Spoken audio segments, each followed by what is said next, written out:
مولود کعبہ حضرت علی علیہ السلام، ابو الایمان حضرت ابو طالب اور جناب فاطمہ بنت اسد کے بیٹے، پیغمبر اسلام حضرت محمد مصطفیٰ صلی اللہ علیہ وآلہ وسلم کے داماد، بھائی، جانشین اور حضرت فاطمہ کے شوہر امام حسن، امام حسین، زینب و ام کلثوم کے پدر بزرگوار تھے۔ آپ جس طرح سرور کائنات صلی اللہ علیہ وآلہ وسلم کے نور میں شریک تھے، اسی طرح قار رسالت میں بھی شریک تھے۔ یوم ولادت سے لے کر تا بحیات پیغمبر اسلام کے مدار المحام کی حیثیت سے کار پرواز رہے۔ امور مملکت ہوں یا میدان جنگ، آپ ہر موقع پر تاجدار دو عالم صلی اللہ علیہ وآلہ وسلم کے پیش رہے۔ عہد رسالت کے صحیح فتوحات کا صحرا آپ ہی کے سر رہا ہے۔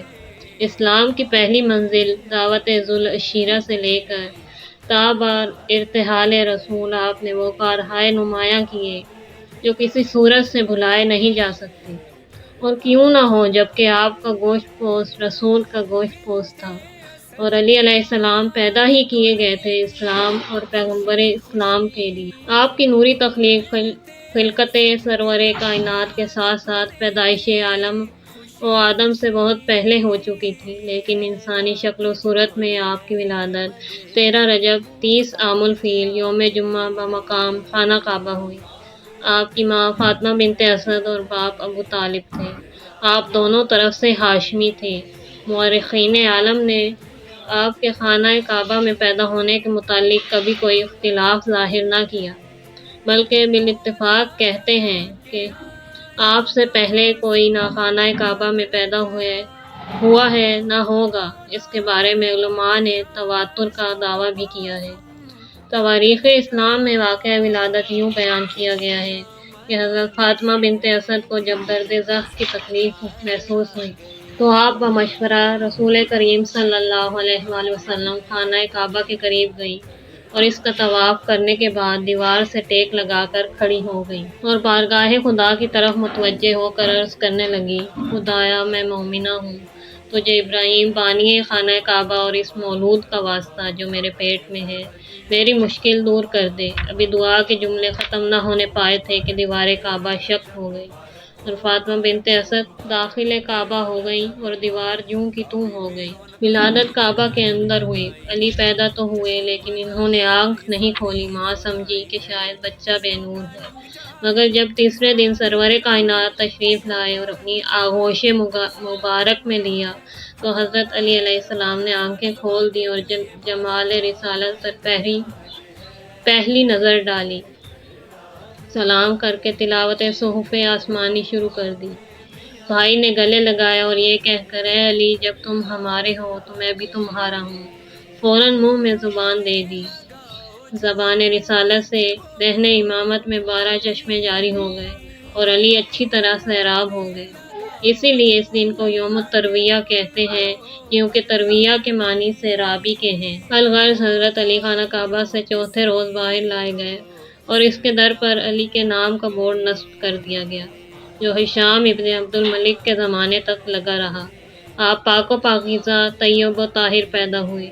آپ کی پیشانی کبھی بت کے سامنے نہیں جھکی، اسی لیے آپ کے نام کے ساتھ کرم اللہ وجہہ کہا جاتا ہے۔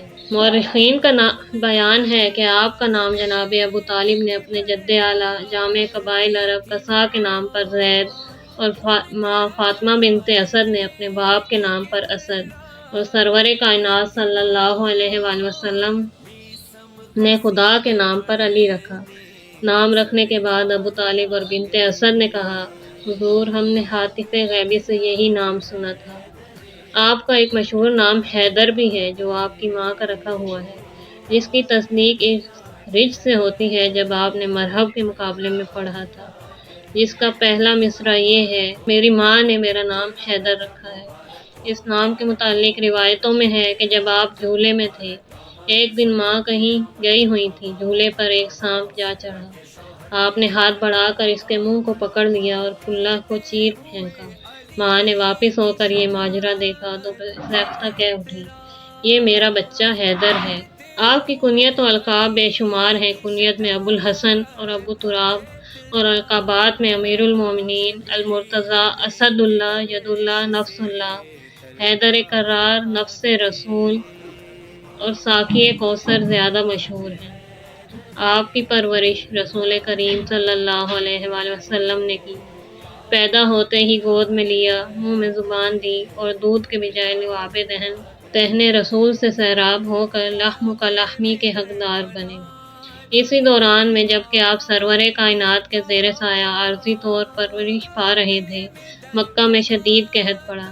ابو طالب کے یہاں چونکہ اولاد زیادہ تھی، اس لیے حضرت عباس اور سرور کائنات ان کے پاس تشریف لے گئے اور ان کو راضی کر کے حضرت علی علیہ السلام کو اپنے پاس مستقل طور پر لے آئے اور عباس نے بھی جعفر طیار کو لے لیا۔ حضرت علی سرور کائنات کے پاس رات دن رہنے لگے۔ حضور اکرم صلی اللہ علیہ وآلہ وسلم نے جملہ نعمات الہی سے بہرہ ور کیا اور ہر قسم کی تعلیمات سے بھرپور بنا دیا، یہاں تک کہ علی نام خدا قوت بازو بن کر یوم بعثت 27 رجب کو کل ایمان کی صورت میں ابھرے اور حضور کی تائید کر کے اسلام کا سکہ بٹھا دیا۔ مسلمانوں میں اکثر یہ بحث چھڑ جاتی ہے کہ سب سے پہلے اسلام کون لایا۔ اس سلسلے میں حضرت علی کا نام بھی آ جاتا ہے، حالانکہ آپ موضوع بحث سے خارج ہیں، کیونکہ زیر بحث وہ لائے جا سکتے ہیں جو یا تو مسلمان ہی نہ رہے ہوں اور تمام عمر شرک و بت پرستی میں گزری ہوں، یا مسلمان تو رہے ہوں اور دین ابراہیم پر چلتے بھی رہے ہوں لیکن اسلام ظاہر نہ کر سکے ہوں، جیسے حضرت حمزہ۔ ایسی صورت میں اول الذکر حضرات کو کہا جائے گا کہ اسلام قبول کیا اور آخر الذکر کے لیے کہا جائے گا کہ اسلام ظاہر کیا۔ اب رہ گئے حضرت علی، یہ کعبہ میں فطرت اسلام پر پیدا ہوئے، رسول اسلام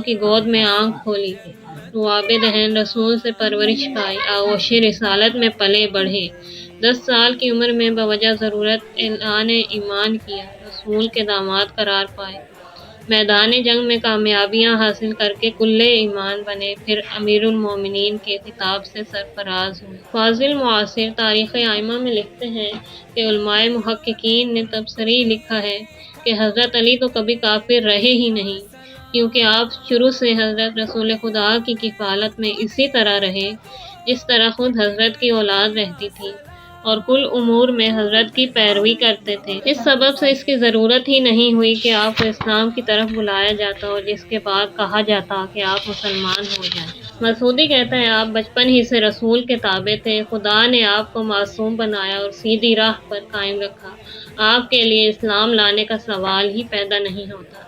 حضرت علی فرماتے ہیں کہ میں نے اس امت میں سب سے پہلے خدا کی عبادت کی اور سب سے پہلے حضرت کے ساتھ نماز پڑھی۔ پیغمبر اسلام فرماتے ہیں کہ حضرت علی نے چشم زدن کے لیے بھی کفر اختیار نہیں کیا۔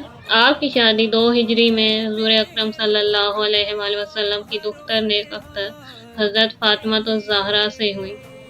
آپ کے گھر میں غلام اور خدمتگار نہ تھے، باہر کا کام آپ خود اور آپ کی والدہ محترمہ کرتی تھیں اور امور خانہ داری کے فرائض جناب فاطمہ زہرا سلام اللہ علیہا انجام دیتی تھیں۔